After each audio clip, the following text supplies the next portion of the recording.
maybe you're the wrong person to ask because I think you've got quite balanced views on this.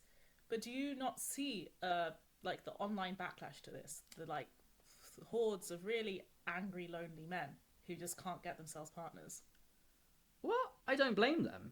Um, they've they've slipped as a category in the social hierarchy, um, and women are increasingly rising in the social hierarchy.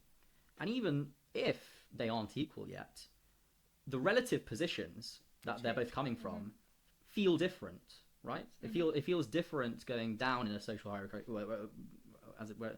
And it's different from going up in a social hierarchy. I mean, even if you don't end up in the same place, there's definitely something there. I think. How okay? Switching slightly again. How do you think? Like, are you in the camp of people that sort of blame like choice feminism and women working, etc., on the downfall of our birth rates?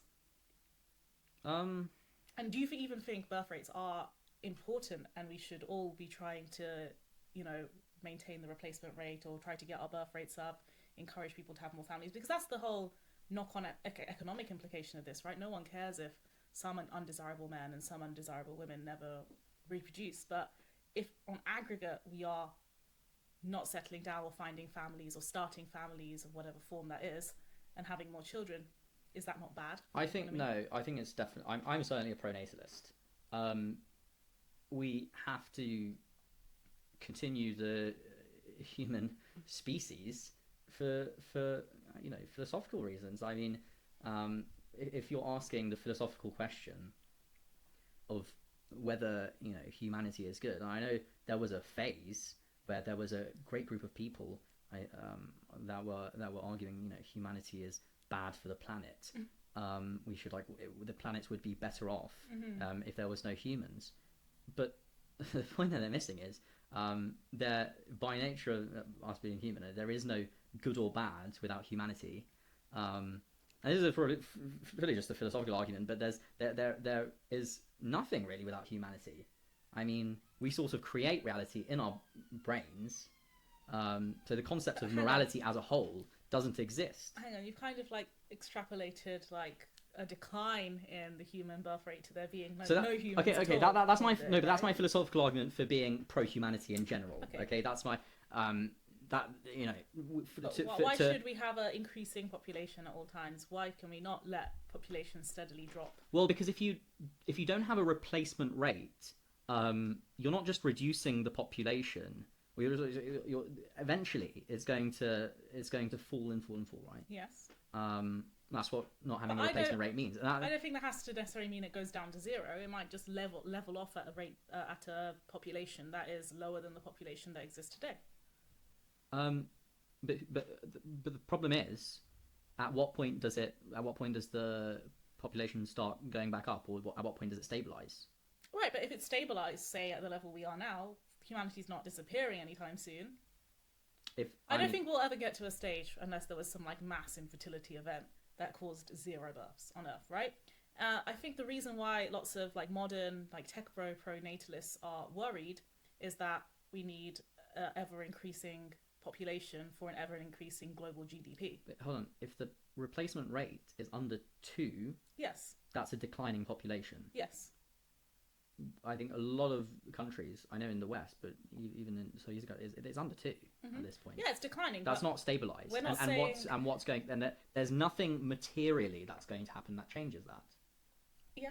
Because a lot of poorer countries, they have much higher birth rates than wealthier countries. So this is not a question of material reality. It's not a question of us being too poor to have children.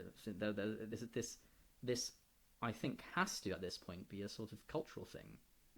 I was going to go on to that, and then we will please return to the tech pronatalists. That I think a lot of the cultural messaging millennials, the generation above us, were told actually is that don't have children for environmental reasons, or a lot of them I felt were not quite ready to take on the responsibility of having a child. The messaging was all that if you are a family, you don't need children to have a happy, like, fulfilled life. You can go on holiday, you can afford more cars, you can afford more things, material goods without children. And I think a lot of millennials really swallowed that pill. And I think a lot of Gen Z are now seeing, well, maybe we do want families. Maybe, maybe being responsible or maybe settling down early is not so bad after all, because we did see millennials go through a pretty shit time and not be fulfilled either way, right? And now you're spending lots of money on fertility treatments, or increasingly lots of women choosing to have babies by themselves without a partner, like a single mother through IVF by choice. It's definitely a case of sort of lifestyle inflation and the inflation of the expectations that you have from life. A lot of people say that they just can't afford to have children. Even if they wanted children, they can't afford to have children.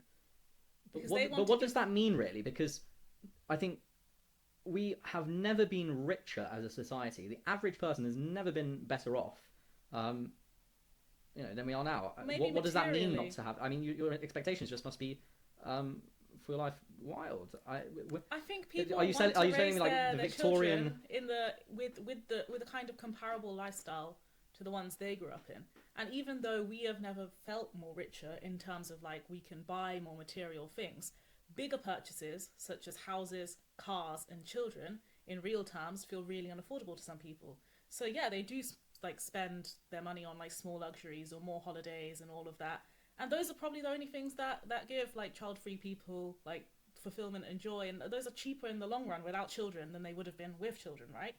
So I think that people are trying to capture some of their own childhood and their own, like, what their parents provided for them sets the standard for what should be provided to their children. But actually, those things are now more unaffordable now. People can't afford to buy houses with enough bedrooms, etc. That's the traditional economic argument. The cultural one is what we hinted upon is it was a bit unfashionable for some time, I think, for a decade, for women to want to be a mother, want to stay at home. Like, so I do think it was unfashionable for some time for millennial women to want to be a mother, want to stay at home, give up their high-flying careers. And it's only after they found out, oh, you know what, this is not the only thing that brings me happiness, that people have shifted more towards like family values and wanting, support system, communities, all of that. It's always a little backlash to these things. It's like when you have a newfound freedom, you really use it, and then there's going to be another camp of people that rise that think this is overrated. Let's go back to how things were before. Yeah. Pronatalism in, let's call it Silicon Valley, the Bay Area. I don't know how. I don't know. Is this a phenomenon in the Silicon Valley? A lot of the billionaires, Elon Musk, etc. Well, Elon Musk, but hold on. Then you look at Peter Thiel, and he doesn't know if humanity should endure, or if he doesn't. Okay, know but that's a difficult philosophical point, right? That's a counter to what you were saying earlier, that humanity should endure because of what some. See, I disagree with you. I'm probably more on Peter Thiel's side, that I think intelligence should endure. Well, without humans aren't necessarily the only form of intelligence out there in the universe. Well, no, Peter Thiel probably thinks that human consciousness should endure, but humanity as a probably a biological being, he's not so sure about. But my point is, without human consciousness, the universe doesn't exist. Full stop. Good or bad doesn't exist. Full stop. It nothing matters anymore.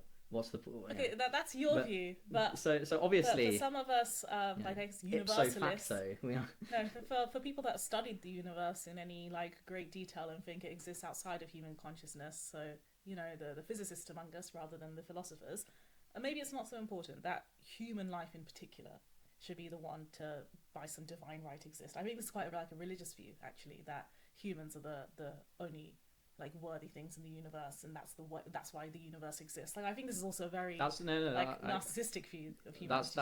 That wasn't what I was saying, but can I interrupt you here and let's go back to not Peter Thiel for a second, but Elon Musk. I like to make silly philosophical arguments. Why? We know that is de facto true.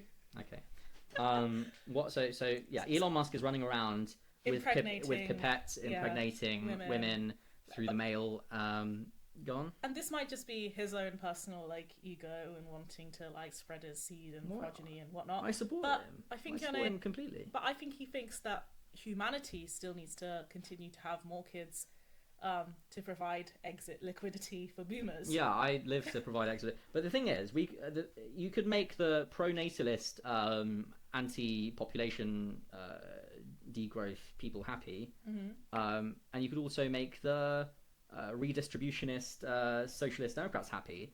The greatest redistributionist wealth is getting billionaires to impregnate working class Only if women they support and them. support They're not going to and support provide. them I mean, financially. this is potentially the greatest redistribution of wealth No, plus pronatalist. these are illegitimate children here. You think they're going to be supported by Daddy Elon? Well, no one, they'll work really hard because they have a massive chip on their shoulder as a child from a single mother.